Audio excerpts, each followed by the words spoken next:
Yun, good morning po sa inyo lahat. Kumusta na po kayo diyan? So, sa ngayon po ay may bago po tayong project na gagawin. So, gagawa po ulit tayo ng another root over rock style na mini bonsai. Tatanim po natin sa bato yung isang bonsai materials natin na nasa training pot. Okay, samahan niyo po ako sa pagbuo ulit nitong ating pampalipas ng oras at pampanggal ng stress.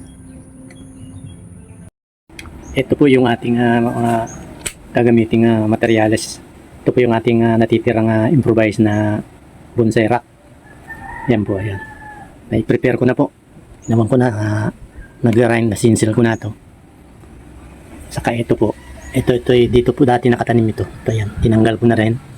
Ito po, mahaba na po yung ugat niya eh. Dito po siya nakatanim. Yan, dito. So, nakaprepare na rin po yan. Saka, ito. So, itatanim po natin dito. Bali, nahanapan ko na po ng pwesto. Ito. Bali, ganito po yan. Ito po ang mga ano yan. Yan. Dito po natin ipipwesto yan. Yan. Kaganyan po siya. Yan. Tatanim po natin yan sa ano. Yan, papaganyan. Lalagyan pa po natin ng lupa ito. Para may kaunting lupa siya doon sa ugat na yan. Yan. So, ganyan po ang mangyayari natin yan. Ayusin ko lang maayos yan para mas magandang tingnan. Pero halos ganyan po ang magiging forma yan. Yan. Sayang po eh, mahaba na yung mga ugat niya eh. Yan. So, pakakapitin lang natin yan yan. Diretso yan yan. Kasi kumpleto na po siya eh. Meron po siyang first branch, second branch, back branch. At saka ito po yung ating magiging leader. Yan. So, nag-decide po akong dito itanim. Yan. Gawa ulit tayo ng rock clasping o root over rock. Root over rock na bonsai. Sayang po naman yung bato, no? Yung turbines kong bato hindi nagagamit eh. Ayan po. Tapos, dito po natin ilalagay yan sa it's either dito po. Ayan. Or sa doon sa langganang sa training pot na mas malalim. So ayan po, magiging senaryo natin yan. Ayan. Sige po. Ipipix ko lang muna para ano, tatalian ko yung, ayusin ko yung mga ugat. Tatalian ko, saka ko ipapakita ulit sa inyo kung pagka yung itatanim na po natin sa training pot. Doon sa medium niya, lalagyan na natin ng medium. Yan. Sige po. Samahan niyo po ulit ako pag gawa nitong ating mini bonsai. Iyon.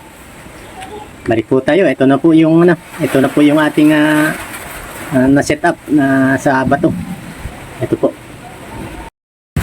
Ayan. Ayan po. Ayan. Setup na po. Natalian ko na. I-arrange ko na yung mga ugat niya. Medyo ayos lang po yan. Tapos pasensya na po kayo at medyo umulan po eh. Umulan na malakas dito. Ayan. Ilalagay na po natin sa ating sa training pot. Ito po yung gagawin natin training pot. Ayan. Ito po. Dito po sana, kaya lang malambot po ito eh. Malambot po eh. So nag-decide ako dito na lang po. Dito natin ilalagay sa training pot na yan. Ayan. Ayan. Samahan niyo po ako. At ililipat na natin. Pasensya po kayo ha, mapakalakas ng ulan. Ayan po, umulan oh. Ano po yung umulan. Okay po. Set up na po natin. At yun ang ilalagay itong ating ay. Yan. Yan po, ayos. Yan. Bali meron na po itong meron na itong nilagyan ko ng initial na buhangin. River sand po yan. River sand ang ating ginamit. Yan.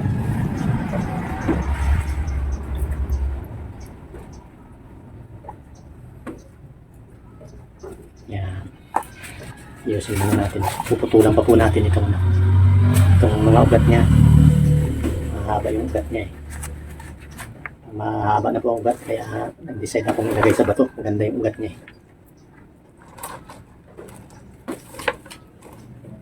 Ayan.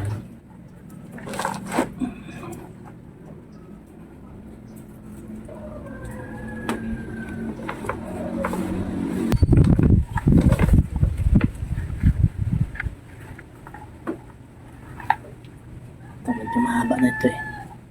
Medyo mahaba po itong isang ugat na ito eh. Hindi natin putulan yan.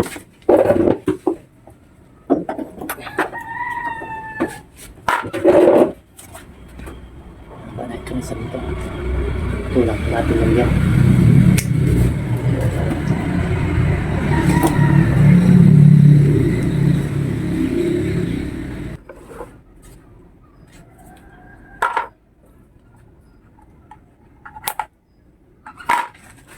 Iyon. Ayos. Pwede na siguro yan. Yan. Pwede na ito.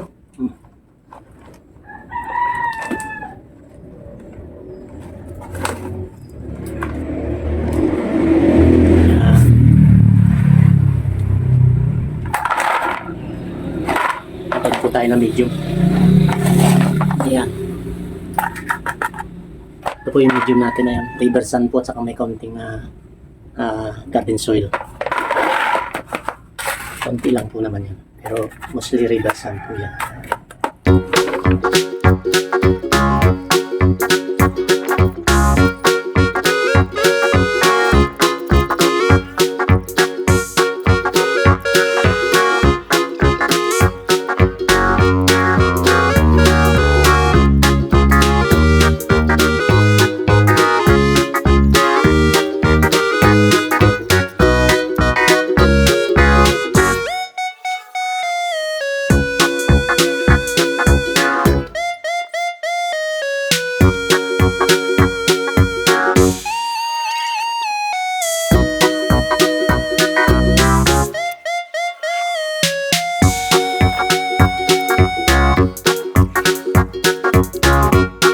So ayan, tapos na po natin lagyan ng medium.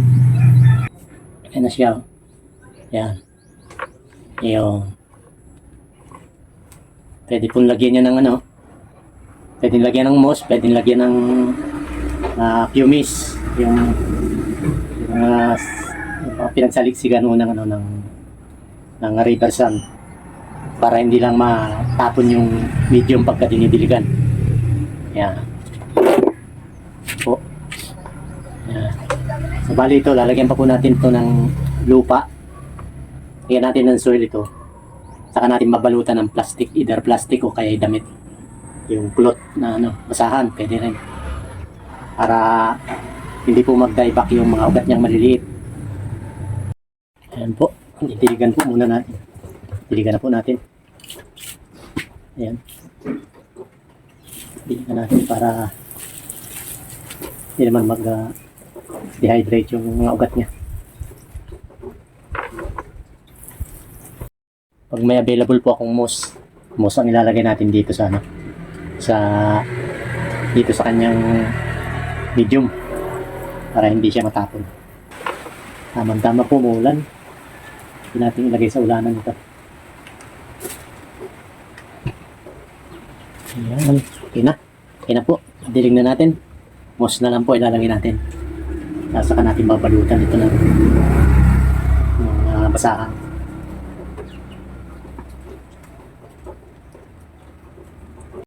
So ayan, nag-decide po tayo na moss na lang ang ilagay kasi umuulan po.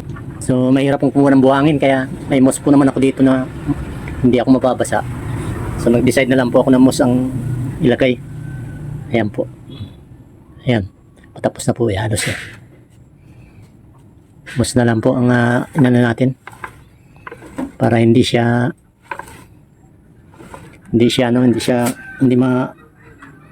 matapon yung pinakang medium niya pagka dinidiligan. Dali lang po naman yan. Ayan. Yan.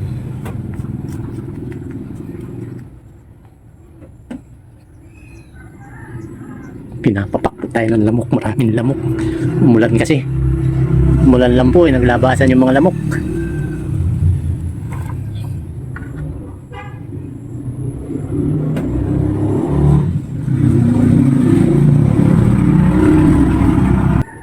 So, ayan po. Ayan. Ang ating natapos. Babalutan na lang natin ang basahan nito. Ayan po. Ayan. Ayan ang ating natapos ngayon. Habang umuulan, pagpalipas tayo ng oras. Tapos na naman, nakatapos tayo ng isang project. Ayan. Ayan po siya. Medyo mabigat po dahil ano po yung bato na yan eh. Parang semento. Ayan. Ayan po yung mga ugat niya. Ayan. Ayan po ilalagay natin ng babalutan po natin ng basahan. Ayan. Nakasettle na yung mga ugat niya. Ayan. Sayang yung mga ugat eh. Ayun. Ayan po. Yayapos po yan pagka ano. Didikit ng gusto dun sa bato. Ayan. Ayan lang po natin mag-develop yung kanyang mga sanga. Ito. Saka nakata po natin po putulan yan. Putulan ko sana dito eh. Ayan lang po natin maka-recover muna. Yun. Ayos. Tapos na naman ang isa. Ayan. Root over rock o kaya rock clasping. Okay po. Salamat po sa inyong pagsama. Sa mga subscriber ko at saka sa mga viewers, shout out po sa inyo, inyong lahat. God bless po sa ating lahat.